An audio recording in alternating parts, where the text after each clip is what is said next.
एक छोटे से गांव में हरिया नाम का गरीब लकड़हारा अपनी पत्नी भाग्यवान के साथ रहता था। अजी हरिया, सुनते हो? अब और कितना इंतजार। भंडार घर तो एकदम से खाली हो गया है। ऐसा लगता है जैसे किसी ने सब कुछ बटोर लिया हो। चावल का एक दाना भी नहीं बचा। उस आटे के डिब्बे में जो बचा था वो भी बस आज शाम की एक रोटी के लिए ही काफी होगा। अगर आज लकड़ी का गट्ठर बेच आओ तो ही कल सुबह के लिए हम 2 रोटी का इंतजाम कर पाएंगे। भाग्यवान, क्या बताऊं तुम्हें, मेरी तकदीर भी मेरी तरह ही रूठी हुई है। लकड़ी तो मैंने कल रात ही काटकर बांधकर तैयार कर दी थी। सबसे अच्छी लकड़ियां छाटी थी, पर खरीदने वाला कोई नहीं मिला। गांव के महाजन और छोटे मोटे व्यापारी सब मेरी शक्ल देखकर वापस चले जाते हैं। वे कहते हैं कि मुझसे खरीदने से अच्छा है कि वे खुद ही हरियाली वन से तोड़ लें या फिर सरपंच जी के नौकरों से सस्ते में ले लें। मेरी लकड़ी कौन खरीदेगा भाग्यवान?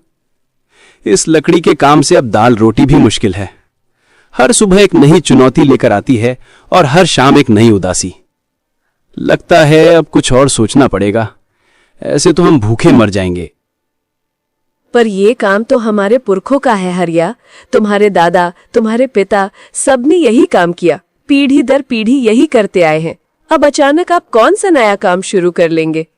कहाँ से लाओगे पूंजी और कौन देगा तुम्हें काम? क्या भूल गए, गांव में सरपंच और धनीराम के अलावा और कोई किसी को काम नहीं देता? मेरे पास एक उपाय है भाग्यवान, एक ऐसा उपाय जो शायद हमारी किस्मत बदल दे।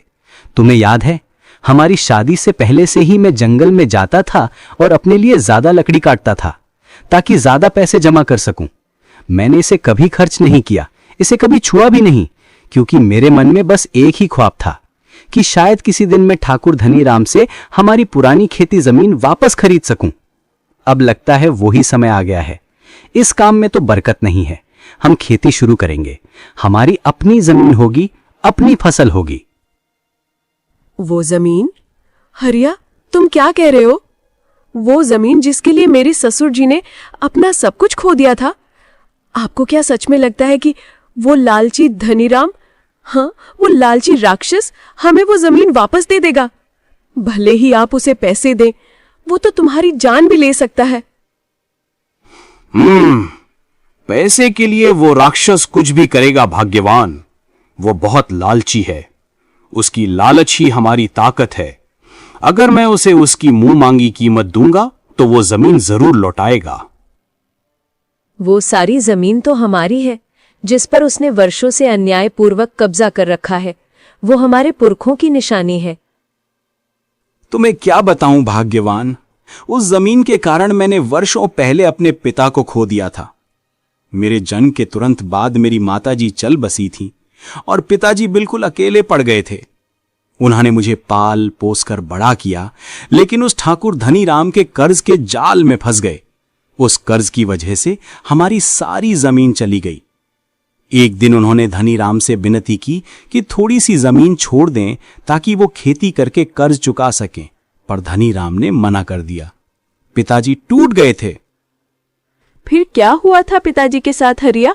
मुझे हमेशा यही बताया गया कि वह वीरान कुएं के भूत के शिकार हो गए। बचपन से यही सुनकर बड़ी हुई हूं। हाँ मां, सरपंच देवेंद्र ने खबर दी थी कि पिताजी को उस भयानक कुएं ने मार डाला। हरियाली वन के उस गहरे कुएं को लोग भूतिया मानते हैं। वे कहते हैं कि उसमें से डरावनी आवाजें आती हैं और कुएं में एक प्रेत है जो इंसान को खींच लेता है। सरपंच ने कहा मेरे पिता के साथ ऐसा ही हुआ था। उन्होंने कहा कि पिताजी ने डर के मारे कुएं में छलांग लगा दी। मैं उस वक्त बहुत छोटा था। राधा काकी ने मुझे अपने बच्चों की तरह पाला। लेकिन उस सरपंच और ठाकुर धनीराम को एक बच्चे पर भी दया नहीं आई। कम से कम एक छोटा सा खेत तो वापस कर सकते थे। वो दोनों बहुत लालची हैं। उनका लालच किसी राक्षस से कम नहीं। उनकी वजह से हमारी जिंदगी अंधेरी हो गई। खैर, अब आंसू बहाने का वक्त नहीं है। मैं आज ही ठाकुर धनीराम के पास जाता हूं और जमीन खरीद लेता हूं। मैंने उतना धन जमा किया है कि वो छोटा सा खेत तो आ ही जाएगा। बस उस जमीन पर एक बार फसल उग जाए, फिर देखना। हरिया अपनी पोटली उठाता है और दृढ़ कदमों से घर से बाहर निकल जाता है। भाग्यवान उसे देखती रहती है। उसके मन में आशा और आशंका का द्वंद्व चल रहा है।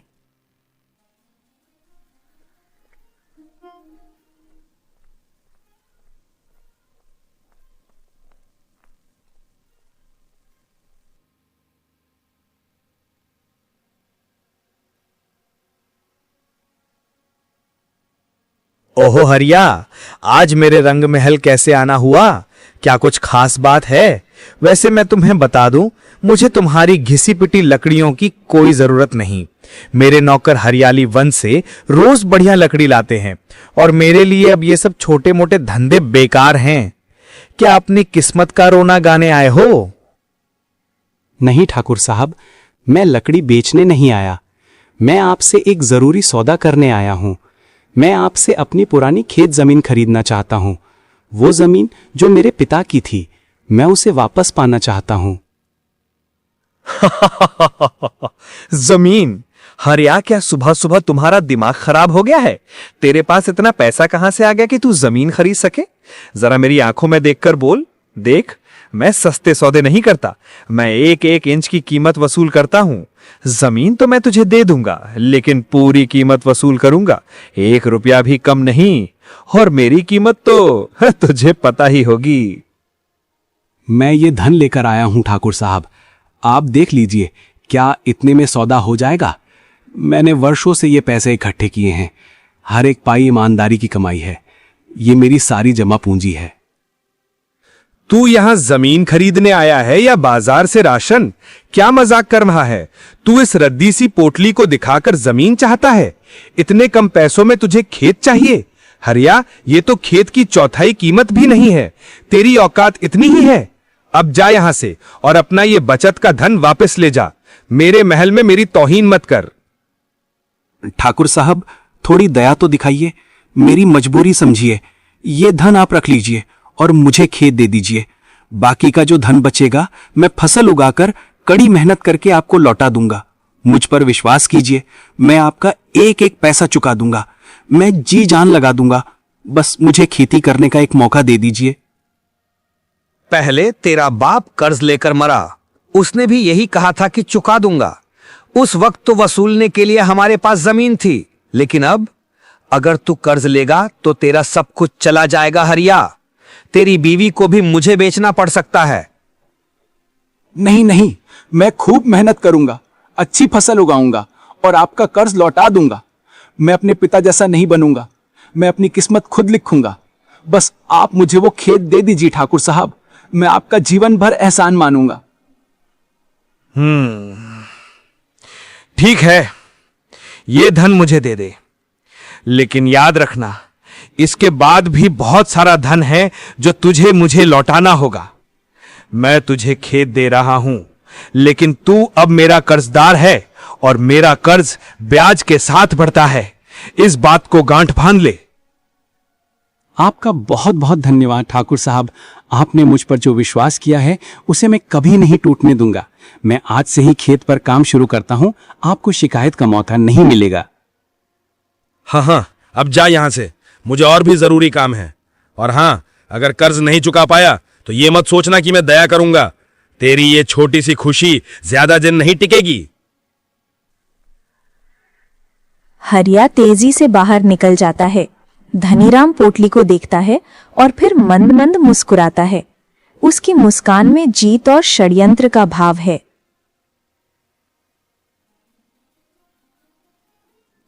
हरिया भागा भागा घर आता है। वो इतना खुश है कि अपनी थकान भी भूल गया है।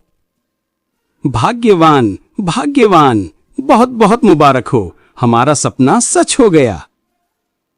किस बात की मुबारकबाद हरिया? क्या आपका काम बन गया? क्या उन्होंने तुम्हें?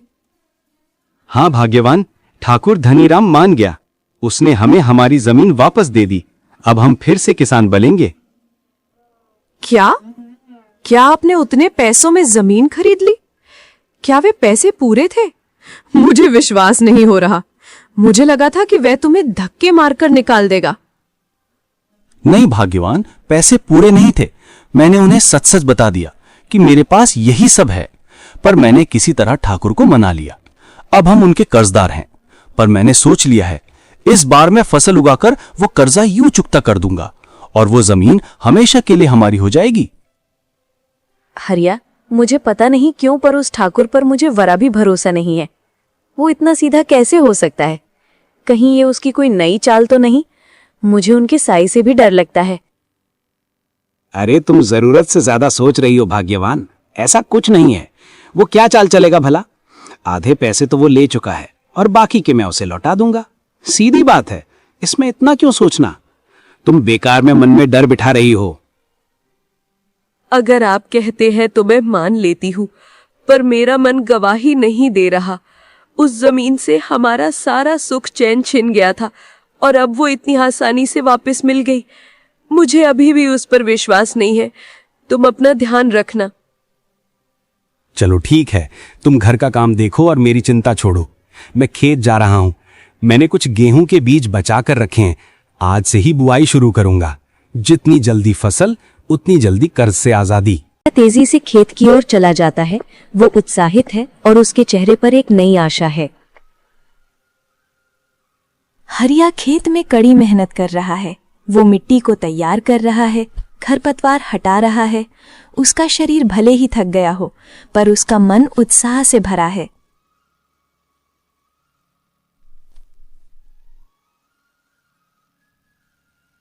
हाँ, अब खरपतवार तो हटा दी।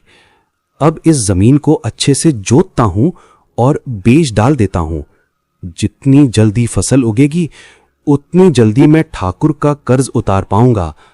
लगता है भगवान की भी यही मर्जी है, तभी तो मेरा काम इतनी जल्दी बन गया। अब बस थोड़ी सी बारिश हो जाए। तभी पीछे से राधा काकी की आवाज आती है। वो गांव की एक समझदार और नेक दिल महिला है, जिन्होंने हरिया को बचपन में पाला था।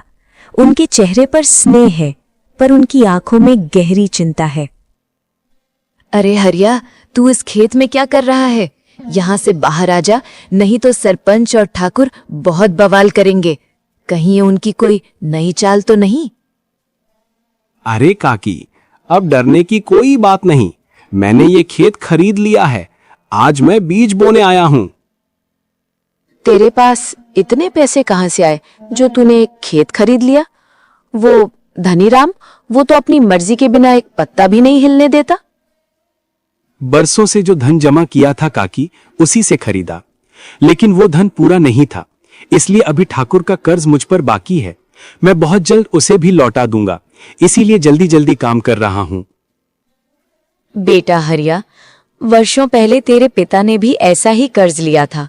आज उसी कर्ज की वजह से तुम्हारी सारी जमीन सरपंच और ठाकुर के पास है। जिसने भी उनसे कर्ज लिया है, आज तक कोई उनका कर्ज चुका नहीं पाया है। उनका ब्याज इतना बढ़ जाता है कि इस गरीबी में कोई उनके जाल से निकल नहीं पाता। तूने ये क्या कर दिया बेटा? तूने तो अपने ही पैरों पर कुल्हाड़ी मार ली। नहीं काकी, इतनी चिंता मत करो, सब ठीक हो जाएगा। ठाकुर ने मुझसे अच्छे से बात की और खेत भी बड़े प्यार से दिया। उन्होंने कोई शर्त नहीं रखी। मुझे नहीं लगता कि वो इतने बुरे हैं। पिताजी के साथ जो हुआ वो तो उस वीरान कुएं के भूत की वजह से हुआ था। सब यही कहते हैं। जितना भला तू उन दोनों को समझता है, उतने वो है नहीं। उनके दिल में पत्थर है। लेकिन अब जब तूने शुरू कर ही दिया है तो भगवान तेरा भला करे। खैर, मैं चलती हूँ। तू अपने खेत में अच्छे से काम कर। राधा काकी चली जाती हैं। हरिया फिर से काम में लग जाता है, पर राधा काकी की बातें उसके दिमाग में घूमती रहती हैं।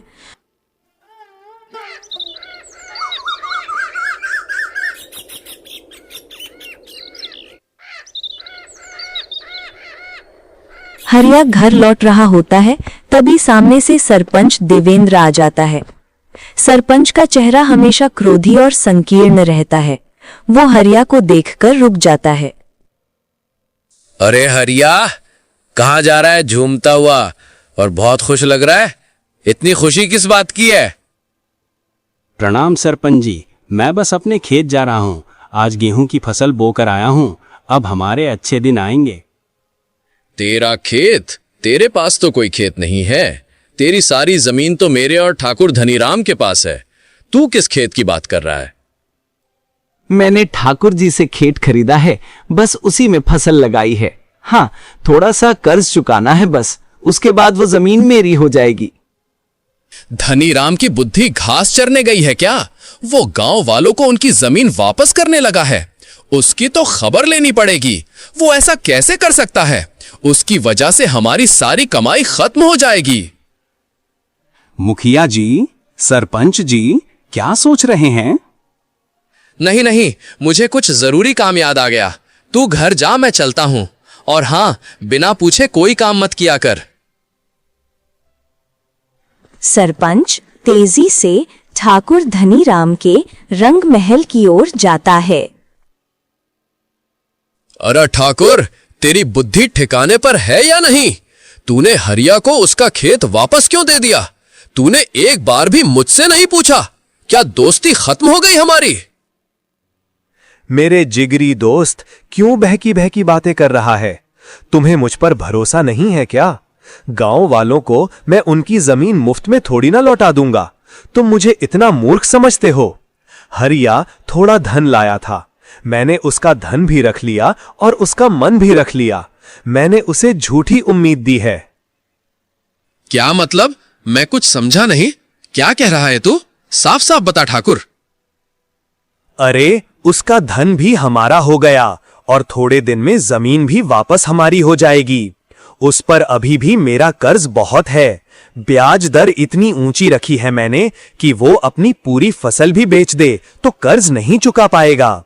मैं उसे ऐसे ही थोड़ी ना खेत दे दूंगा। वो खेत तो वापस हमारे पास ही आने वाला है। मेरे पास एक बड़ी योजना है जिससे उसे पूरी तरह से फंसाया जा सकेगा। फिर ठीक है ठाकुर, तुम पर यकीन है मुझे। मुझे लगा कि तुम्हारा दिमाग फिर गया है। तुम्हारी योजना क्या है, जरा बताओ तो। योजना ये है कि जैसे ही फसल कटेगी हम गांव वालों को इकट्ठा करेंगे और कहेंगे कि हरिया ने कोई पैसे नहीं दिए बल्कि उसने कर्ज लिया था।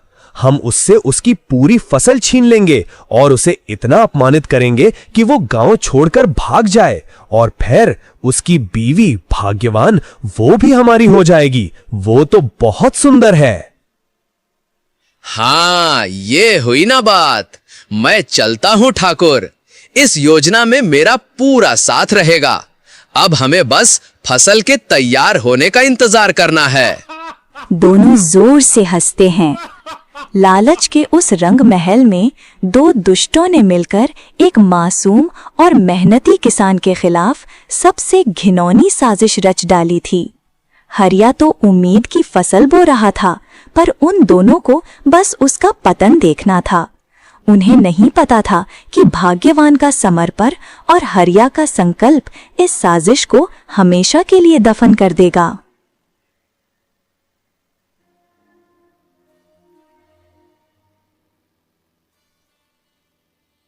भाग्यवान, मैं फसल बीज बोकर आया हूं। अब हमारे घर में खुशहाली बहुत जल्दी आएगी। देखना, मैं एक बहुत अच्छा किसान बनूंगा। अरे हाँ हाँ, किसान तो तुम बनना, लेकिन जो काम हम करते आ रहे हैं उसे मत छोड़ो। राधा काकी कह रही थी कि उनके पड़ोसन को चाहिए। वो थोड़ी बीमार है, इसीलिए वो जंगल नहीं जा सकती ना, तो थोड़ी लकड़ी काट कर ले आओ। अच्छा, ऐसी बात है तो ठीक है। रात होने ही वाली है। मैं कल सुबह जंगल जाकर लकड़ियां काट लाऊंगा। लकड़ी से थोड़े पैसे तो मिलेंगे।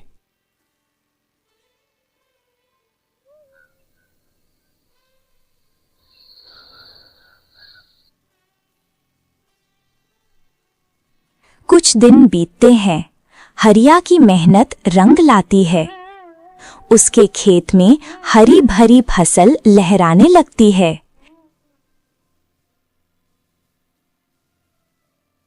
देख रहे हो ठाकुर, हरिया के खेत में क्या खूब फसल उगी है। अगर ये फसल कट गई तो वो कर्ज चुका देगा और हम दोनों को कुछ नहीं मिलेगा। अब समय आ गया है उसे कर्ज के बारे में याद दिलाने का। अपनी योजना पर काम करना शुरू कर दो। वो खेत वापस ले लो, नहीं तो वो गरीब लक्कड़हारा अब अमीर बन जाएगा। तुम्हें पता भी नहीं चलेगा। हमें तुरंत ये फसल चाहिए।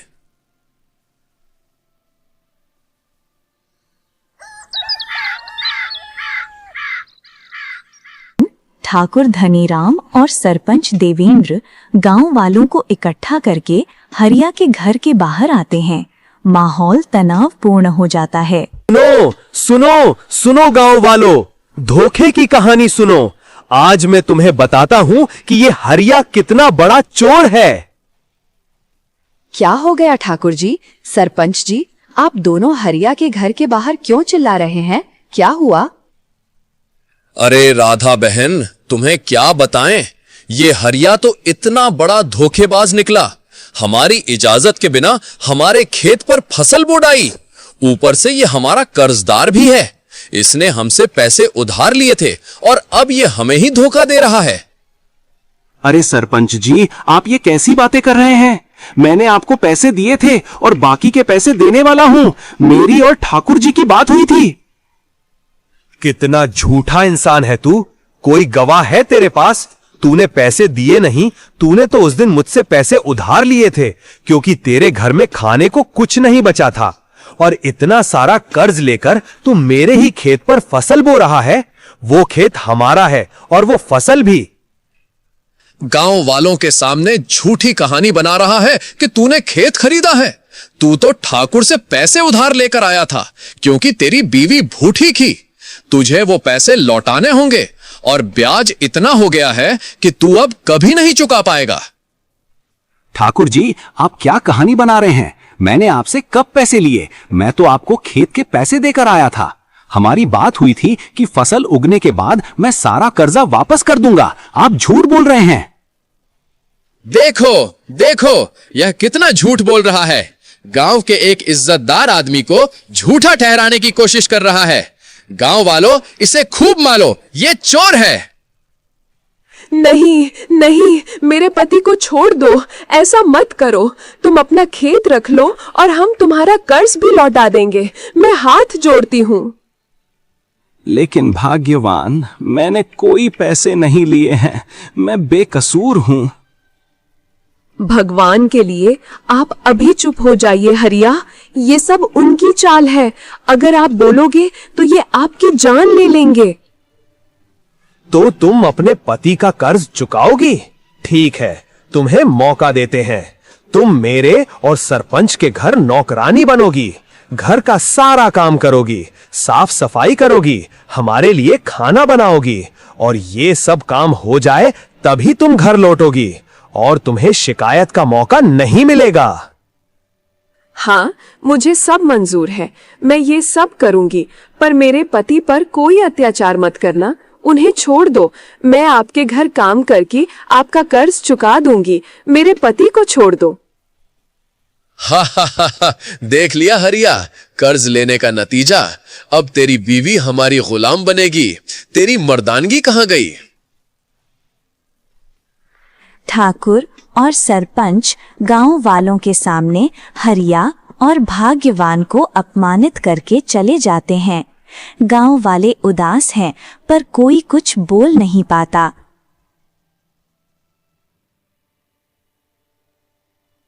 हरिया घर के अंदर बैठा फूट फूट कर रो रहा है। भाग्यवान उसके पास बैठी है, उसे सांत्वना दे रही है। भाग्यवान, आज मेरी वजह से तुम्हारी इतनी बेइज्जती हुई। कहाँ मैं तुम्हें रानी बनाने के सपने देख रहा था और कहाँ ये सब हो गया। मुझ जैसे पति को तो डूबकर मर जाना चाहिए। मैं तुम्हें उन दुष्टों के हवाले नहीं कर सकता। आपकी इसमें कोई गलती नहीं हरिया। मैंने आपको पहले भी कहा था कि वो दोनों भरोसे के लायक नहीं हैं। भगवान सब देख रहा है। उनका लालच ही उन्हें ले डूबेगा। हमें हिम्मत नहीं हारनी चाहिए। हाँ बेटा, आज उन्होंने अपनी चाल चल ही दी। उन्होंने तेरे पैसे भी रख लिए, तुझसे खेत भी छीन लिया और तेरी फसल भी, ऊपर से तुझ पर कर्ज भी डाल दिया। ये बहुत बुरा हुआ हरिया। हे भगवान, आखिरकार मैंने ये सब पहले क्यों नहीं सोचा। अब क्या ठीक कर देंगे भाग्यवान। तुम्हें जाकर उनके घर गुलामी करनी पड़ेगी। ये अपमान मैं सहन नहीं कर सकता। मैं मजबूर हूँ, मुझे वो काम करना ही पड़ेगा, तभी हमारा कर्ज उतरेगा और वो लोग आपकी जान बख्श देंगे। आप चिंता मत करो, मैं सब संभाल लूंगी। हरिया का मन अब आत्मग्लानि और प्रतिशोध की आग में जल रहा है। अगर बात मेरी जान की है तो फिर उसका एक उपाय है। आज रात जब भाग्यवान सो जाएगी, मैं उस वीरान कुएं के पास जाऊंगा जिस कुएं में मेरे पिताजी की जान गई थी। मैं भी अपनी जान दे दूंगा। मेरे मरने के बाद गांव वाले भाग्यवान पर तरस खाएंगे और कर्ज भी माफ हो जाएगा। भाग्यवान अपने मायके चली जाएगी। मेरे जाने से सारी समस्याओं का हल हो जाएगा।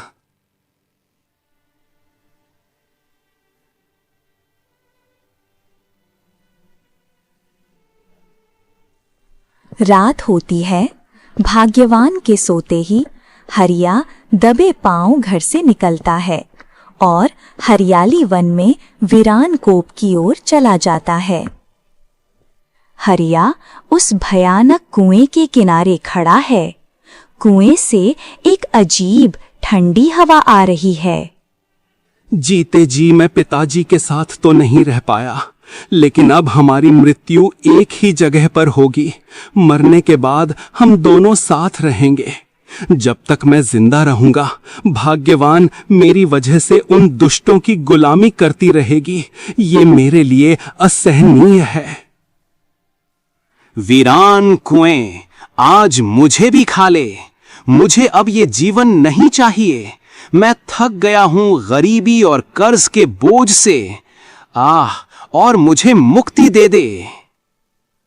तुम्हें किसने कहा कि मैं इंसानों को खाता हूं? कौन है जो मेरी बदनामी कर रहा है? तुम सच में बोलते हो? तुम कौन हो? पूरा गांव ये बात जानता है कि तुम कई लोगों को फा गए। तुमने मेरे पिताजी को भी मार डाला। ये आवाज तो उसी प्रेत की है जिसके बारे में सुना था। मैंने किसी की जान नहीं ली। मैंने किसी इंसान को नहीं खाया। मैं तो चुपचाप इस कुएं में पड़ा रहता हूँ और इंतजार करता हूँ कि कोई मुझे मुक्ति दिलाए, मेरा बदला लेकर। मैं कोई भूत नहीं हूँ हरिया, मैं तुम्हारे इंतजार में हूँ। तुम कौन हो? बेटा हरिया, मैं तुम्हारा पिता हूं। आज तक किसी ने मुझे नहीं देखा, इसलिए सबने अलग अलग कहानी बनाई। लेकिन आज मेरा बेटा मुझसे मिलने आया है, तो लो, तुम मुझे भी देख लो, मेरी कहानी भी सुनो। यही मेरी मुक्ति है। हरिया के पिता की आत्मा अपनी कहानी बताना शुरू करती है। बेटा, ठाकुर धनीराम ने तेरी मां को पहले ही चाय में जहर देकर मार डाला था। वो बहुत बीमार थी, पर जहर ही उसकी मौत का कारण बना। वो चाहता था कि मैं अकेला पड़ जाऊं और कर्ज मांगूं। उसके बाद ठाकुर और सरपंच दोनों ने मिलकर हमारी जमीन हड़प ली और मुझ पर चोरी का झूठा इल्जाम लगाया। वे चाहते थे कि मैं हमेशा के लिए गांव से भाग जाऊं। एक दिन जब मैं जंगल जा रहा था, ठाकुर धनीराम और सरपंच देवेंद्र ने मुझे पकड़ा, खूब मारा और इसी कुएं में जिंदा फेंक दिया। ये सारा दृश्य सरपंच के छोटे बेटे ने देख लिया था। जब सरपंच का बेटा उस जुल्म के खिलाफ आवाज उठाने लगा, तो लालची सरपंच ने अपना भेद खुलने के डर से अपने ही बेटे को भी मारकर इसी कुएं में फेंक दिया। मेरे मरने के बाद मैं एक रक्षक आत्मा बन गया। मैं यहां गूंजता रहता था और लोगों से मदद की गुहार लगाता रहा, लेकिन सब डरकर भाग जाते, क्योंकि उन दोनों दुष्टों ने ये अफवाह फैला दी कि मैं कुएं का भूत हूं और जान लेता हूं। जान लेने वाले वो दोनों खूनी हैं, मैं नहीं। मैं अपना बदला लेना चाहता हूं, मेरे लिए इंसाफ चाहता हूं। तुम मुझे मुक्ति दिलाओ। पिताजी, राधा काकी और भाग्यवान मुझे हमेशा कहती रहीं, पर मैं उन दोनों को अच्छा इंसान समझता रहा। उन्होंने मेरे साथ कितना बड़ा धोखा किया। आप बताइए, मुझे क्या करना होगा? आपको मुक्ति दिलाने के लिए मैं कुछ भी करूंगा। बेटा, मैं तुम्हें यहाँ सोना चांदी दे रहा हूँ। इसे ले जाओ और गांव में बांटना शुरू करो। गांव में ये बात फैला दो कि वीरान कूप का भूत धनी बनाता है। जो कोई भी उसके सवाल का जवाब सच्चाई से देगा, उसे वो खूब धन देगा। बस ये बात उन दोनों लालचियों तक पहुंच जाए। उनकी लालच ही उन्हें यहां खींच लाएगी। तुम्हें मेरा काम करना होगा हरिया, इंसाफ लाना होगा, इंसाफ लाना होगा। वो रात हरिया के जीवन की सबसे लंबी रात थी। उसने न केवल अपने पिता की मृत्यु का रहस्य जाना, बल्कि अपने भीतर न्याय की एक नई आग थी महसूस की। अब वो अकेला नहीं था, उसके साथ उसके पिता की आत्मा थी और उसका इंतजार था उस दिन का जब लालच खुद चलकर मौत के कुएं में उतरेगा। गांव में सोना बांटना शुरू कर देता है। वो कहता है कि उसे वीरान कुएं के किनारे ये धन मिला है। अफवाह तेजी से फैल जाती है कि वीरान कुएं का जिन धनी बना रहा है।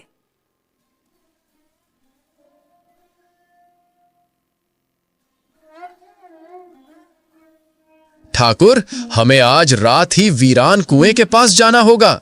सुना है वहां सोने के भंडार हैं। पूरे गांव को सोना मिल रहा है। अगर हम वहां गए तो सारे भंडार हमारे हो जाएंगे। हाँ सरपंच, ये बात तो सही है। हरिया की योजना कामयाब हो गई है। वो दोनों कुएं के पास जाने की योजना बनाते हैं।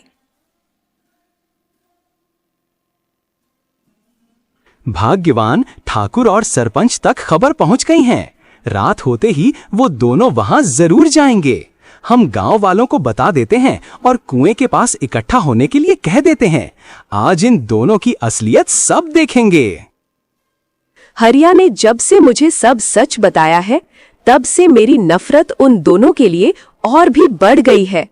आज रात उनका अंत होगा।